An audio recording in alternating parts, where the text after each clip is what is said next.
First blogs. তো আজকে আমরা আছি এখন হাওড়া স্টেশনেতে, একদম মিউজিয়ামের পাশে, এই যে রেল মিউজিয়াম ঠিক তার পাশে। আমরা যাচ্ছি বর্ধমান, হাওড়া দারভাঙ্গা এক্সপ্রেস করে 11টা 5-এ ছাড়বে 9 নম্বর প্ল্যাটফর্ম থেকে। তো বেশি টাইম নেই হাতে, তাড়াতাড়ি চলো।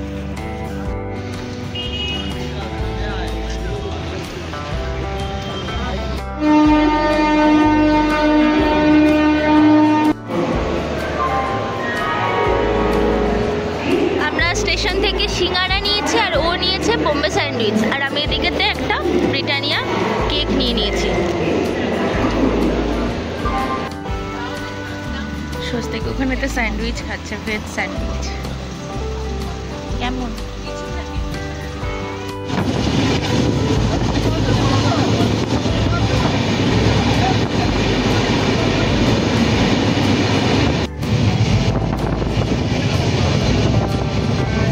প্রায় ঘড়িতে 12:30 বাজে। আমাদের ট্রেন এখন নামিয়ে দিয়েছে, এই যে দাঁড়িয়ে আছে ট্রেন। তো এখান থেকে আমরা এখন টোটো ধরবো, দেন যাবো সৌদীপদার বাড়িতে।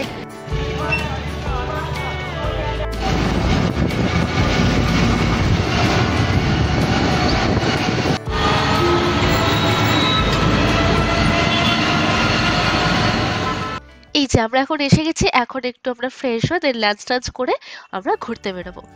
খাবার অর্ডার দেওয়া হয়েছে আর ওখানেতে চিংড়ি মাছ বানানো হয়েছে। এখন খাবার বানা চলছে। হ্যাঁ,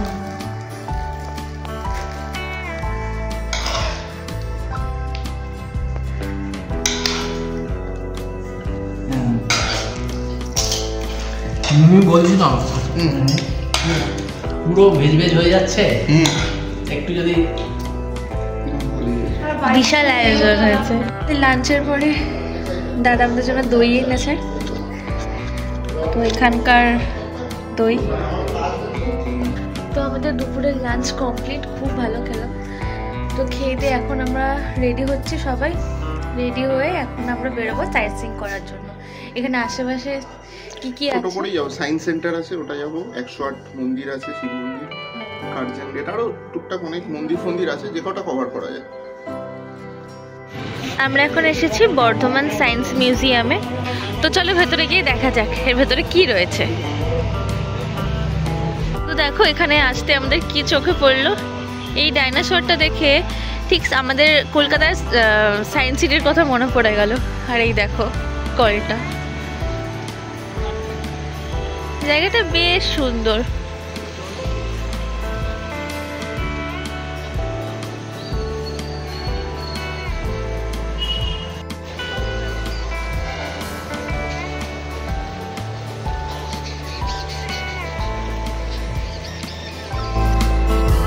প্রথমে অ্যাকোয়ারিয়াম লাইফ, কত ধরনের মাছ রয়েছে।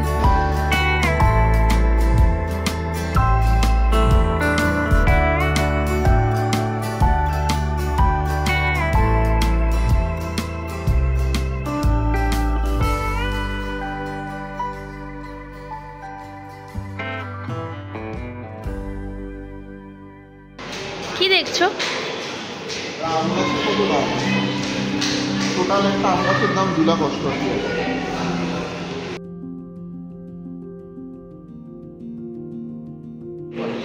এ দেখো এখন আমরা কোথায় ঢুকেছি।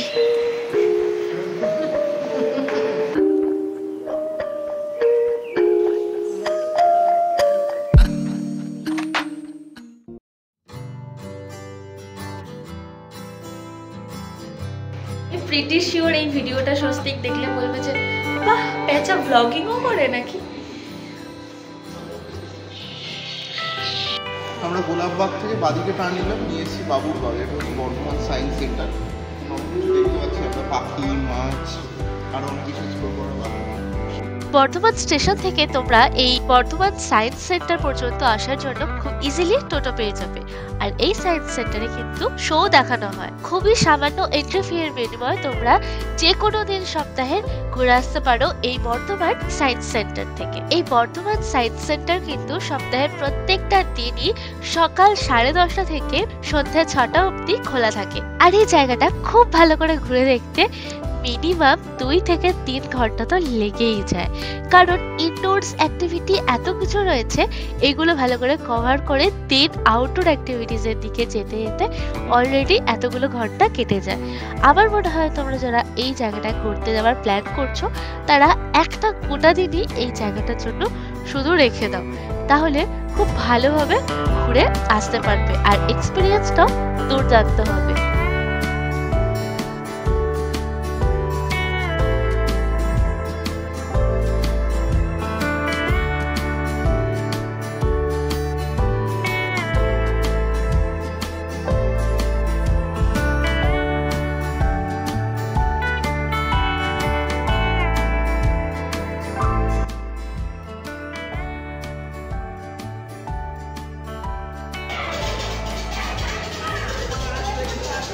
দারুণ, খুব মজা হলো, ছোটবেলায় ফিরে গেলাম মনে হলো। সেই কবে গেছিলাম আমাদের ওখানে পশু বিজ্ঞান মন্দির। হ্যাঁ, আর দীঘাতেও একটা আছে, ওটা তো গেছিলাম ছোটবেলা, সেরকমই লাগলো, খুব ভালো লাগলো, বাচ্চারা তো খুব মজা পাবে। হ্যাঁ, সায়েন্স সিটির ভেতরের আমি এগুলো দেখিনি, জানি না কি আছে, বাট বাইরেটা ঘুরেছি। এটা অনেকটা সেরকমই, পার্কটা ওরকম সুন্দর করে সাজানো, আর ভেতরটা তো দেখলেই তোমরা অনেক কিছু অ্যাক্টিভিটিস আছে করার জন্য। আচ্ছা, এদিকে দেখি কি আছে।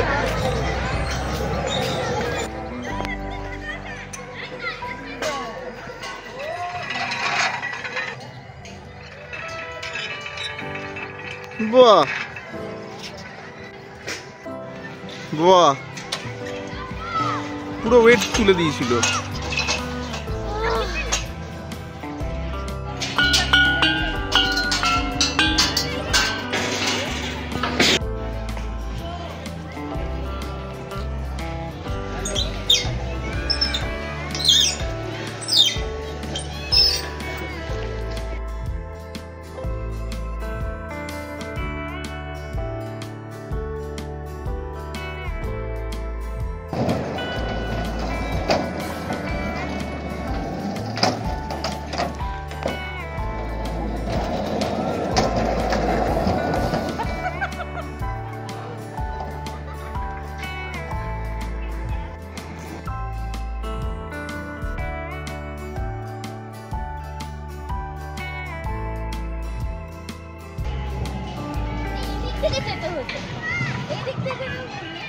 টাকা টাকা টাকা, ভয় লাগছে।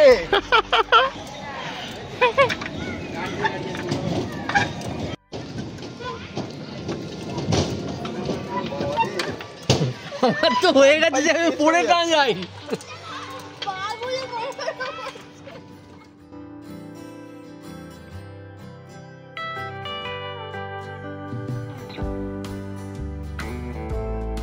বর্ধমান সায়েন্স সেন্টার ঘুরে আমরা এখন চলে এসেছি 108 শিব মন্দিরেতে। সায়েন্স সেন্টার থেকে এই জায়গাটা কি করে এলাম বলতো? আমরা সায়েন্স সেন্টারের একদম সামনে থেকে টোটো ধরে নিয়েছিলাম। টোটো ভাড়া নিয়েছিল আমাদের এক একজনের 20 টাকা করে।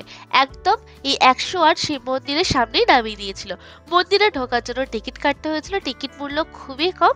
তারপরে ঢুকে আমরা ঠাকুর দর্শন করেছিলাম। পুজো দেওয়ার ডালি তোমরা মন্দির চত্বর থেকেই পেয়ে যাবে।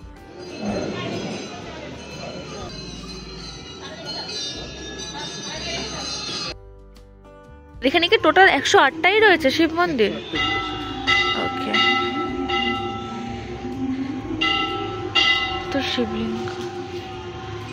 আমরা এসেছি এখন বর্ধমানের 108 শিব মন্দির। এখানে পর পর শিব মন্দির, আমরা প্রণাম করে যাচ্ছি। দেখাবো একটু তোমাদের। দেখো এরকম পর পর পর পর এখানে গেছে শিব ঠাকুরের মন্দির। পুরো এরিয়াটা জুড়ে 108খানা শিব মন্দির, অসাধারণ, খুব ভালো লাগছে।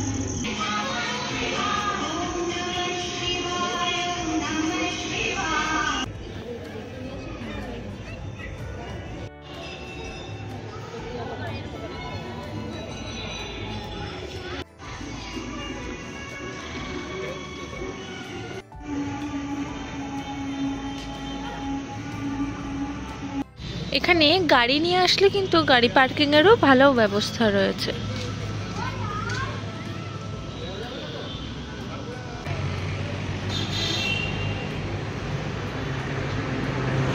108 শিব মন্দির থেকে আমরা এখন চলে এসেছি ক্যাফে অনাদি বেকারিতে। তো এখান থেকে কিছু ট্রাই করব আমরা। বর্ধমান মেডিকেল কলেজ থেকে মাত্র 4 মিনিটের দূরত্বেই রয়েছে এই ক্যাফেটা। এই সুন্দর সাজানো গোছানো পিওর ভেজিটেরিয়ান ক্যাফের মেনু কিন্তু খুব লিমিটেড। এই যেটা হচ্ছে মেনু কার্ড, আর প্রাইসগুলো জাস্ট দেখো কতটা রিজনেবল। আরেকটা জিনিস তোমাদের বলে দিই, এই ক্যাফেতে কিন্তু কোনো খাবারেতে অনিয়ন গার্লিকও ইউজ করা হয় না। এই যে আমার ক্যাপাচিনো এখানে চলে এসেছে, আর স্বস্তিকের দই বড় ঝুলেছে, কি সুন্দর।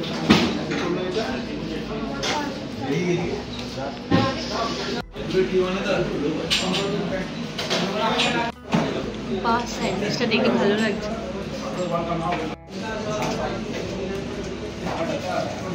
কেমন?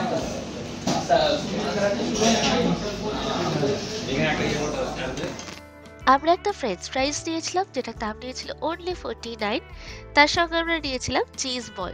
চিজ বলটাও নিয়েছিল 49 রুপিস, নিয়েছিল 2 পিস। আর এই দেখো, এটা হচ্ছে ভেতরে স্টাফিংটা।